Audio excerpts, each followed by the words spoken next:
Angel Batista. When Resurrection begins, Angel has learned the truth.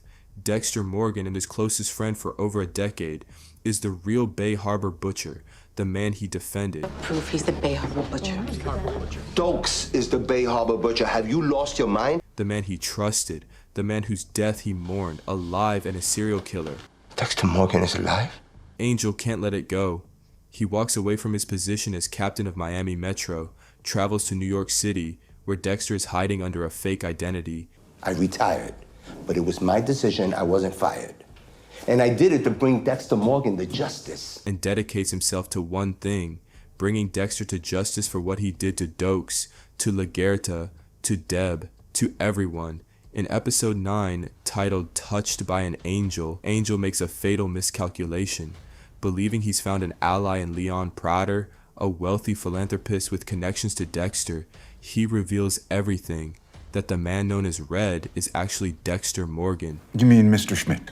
No, it's Dexter Morgan. What Angel doesn't know is that Prater is himself a serial killer obsessive who wants to bankroll Dexter's future operations.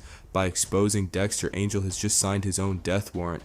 Dexter arrives to find Angel strapped to a gurney in a makeshift killing room on a table just like the ones Dexter has used for decades. Prater gives him the order, kill Angel to prove his loyalty or lose everything. And what's the plan for Angel? That is the price of your admission. Dexter refuses to do it himself, but Prater does it anyway. Angel is shot and killed not by Dexter's hand, but because of Dexter's existence. In his final moments, Angel looks at the man he once called his best friend and delivers the last words he'll ever say. Dexter Morgan, fuck you. Not forgiveness, not grief, just 4 words that carry 20 years of loyalty, love, and devastation behind them, because Dexter always survives and the good ones always pay the price. James Dokes. Sergeant James Dokes is introduced to us as the thorn in Dexter's side, the guy who never trusted him, never bought the charming, mild-mannered, blood-spatter analyst act. It's all a fucking act, and I ain't buying it. From day one, Dokes looked at Dexter and saw something dark looking back. While everyone else in Miami Metro is buying Dexter's nice guy routine, Dokes is watching, waiting, and getting closer to the truth with every passing day. Every kill Dexter has ever made is documented. A single drop of blood from each victim, preserved on a microscope slide, was kept in a neat little box like a trophy collection. Dokes goes to Dexter's apartment and finds the blood slides. He takes them with him, believing they're the proof he needs. But the moment those slides leave Dexter's apartment in Dokes' possession, everything changes. When the FBI eventually discovers the slides, it's Dokes who has them.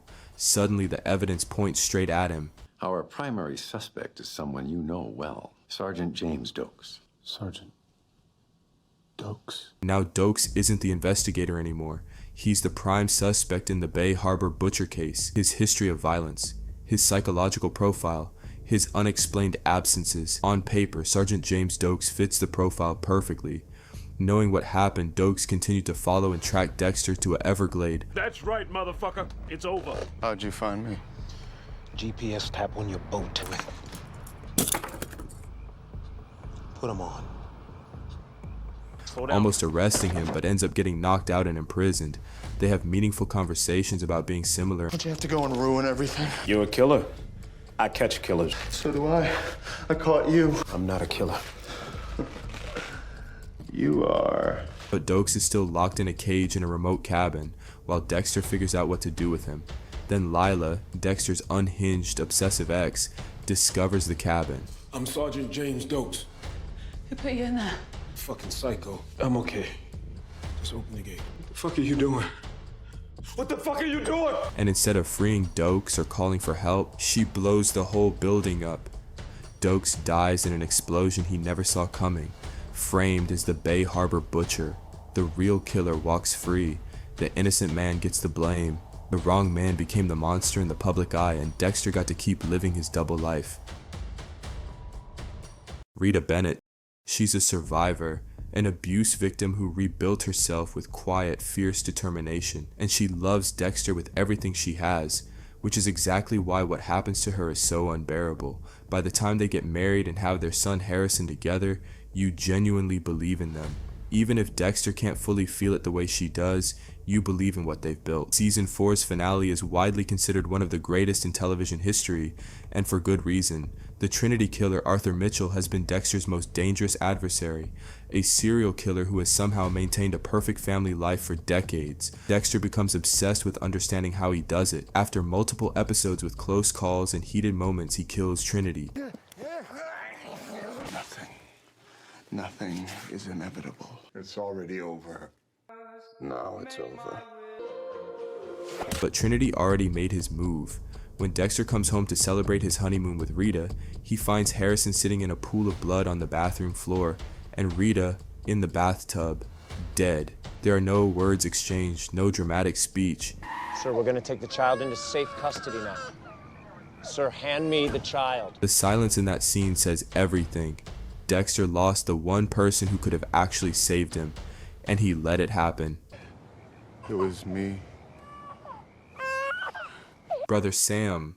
Brother Sam is one of the most unique characters the show has ever given us, and that's saying something. He's an ex-convict, a former criminal, a man who by all logic should be exactly the kind of person Dexter would put on his table. But Brother Sam found God, not in a performative way, in a way that actually changed him. He runs an auto shop that employs ex-cons trying to get back on their feet. He genuinely ministers to people others have written off. And when he meets Dexter, something interesting happens. He sees through the mask, not to the killer. Brother Sam's story ends in tragedy when he's shot by Nick.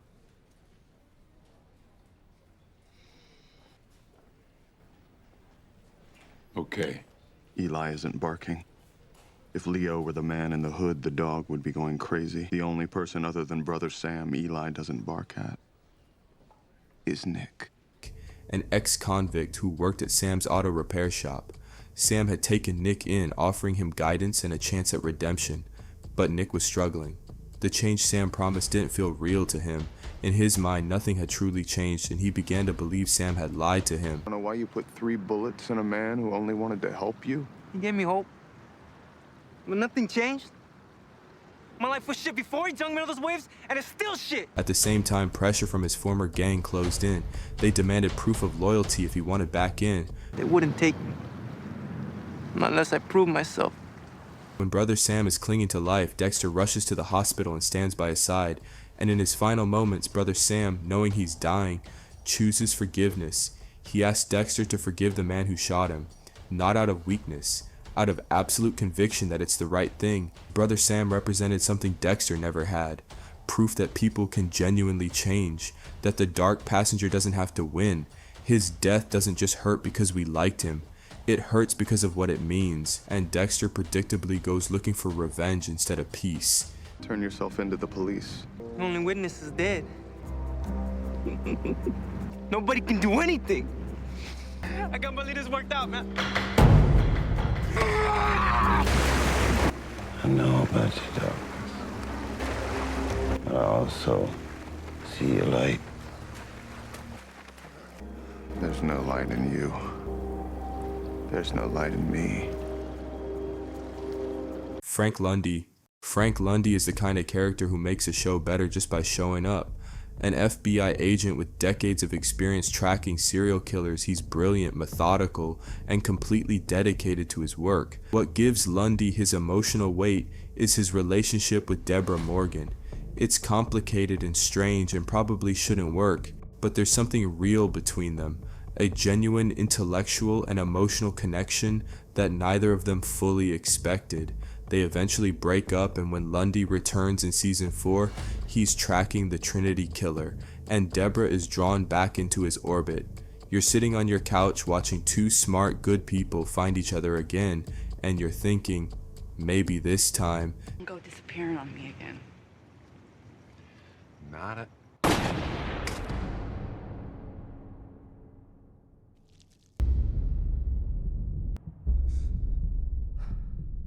Then Christine Hill shoots him in a parking lot. After what felt like a genuinely hopeful moment for Deborah, Christine Hill isn't a random assassin. She's the Trinity Killer's daughter, Arthur Mitchell's child. She grew up in the shadow of a monster, knowing what her father was, living with that secret, protecting him, doing whatever it takes to keep her father from being caught. Christine Hill spent her whole life trying to earn something from Arthur Mitchell. She killed Lundy not because she wanted to. She killed him because her father asked her to. Christine is arrested. She calls Arthur Mitchell from custody, begging him to come for her, to acknowledge her. He hangs up without a word. And Christine, realizing in that moment that she threw everything away for a man who never cared whether she lived or died, takes her own life. I came here to take you in and to get justice for Lundy, but forgive you? Oh, fuck you. Let's just get to the station. Wait, no, don't! Lundy's death isn't just the end of a good man, it's the last domino in a chain of damage Trinity left everywhere he went. A daughter destroyed, a detective robbed of his final case, and Deborah Morgan left bleeding on the ground. Deborah Morgan. If there is one person in Dexter's entire world who pays the highest price for knowing him, it's Deborah Morgan, his adoptive sister, his closest relationship, the one human being who loved Dexter with no conditions, no agenda, and no filter. In a show full of masks, she never wore one. That honesty is what makes her so easy to love, and what makes what happens to her so completely devastating. She joins Miami Metro to be close to him. She falls for men who orbit the same darkness he lives in. And then in season 7, she finds out. She walks into a church and watches Dexter kill Travis Marshall on the altar. She can't unsee it. She can't unknow it. Deb doesn't turn him in. She covers for him. She protects him. Not because she approves. She's horrified. She's furious. She's falling apart. But because he's her brother.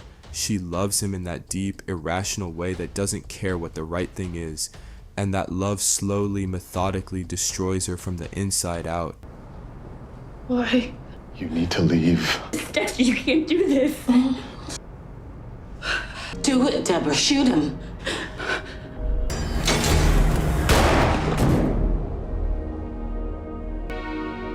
By the time the series finale arrives, Deb has been shot by the season's villain, Oliver Saxon. She's rushed to the hospital, and at first things look promising, but then something unexpected happens. A blood clot forms, a massive stroke, and in an instant everything changes. The woman who survived so many battles, failed relationships, career struggles, and the devastating truth about her brother is suddenly gone. Not in a dramatic showdown, not in some heroic sacrifice, just quietly slipping away in a hospital bed while Dexter's out chasing the man responsible. Drop it! Drop it. Is that why you're here? No, I'm here to kill you with that pen.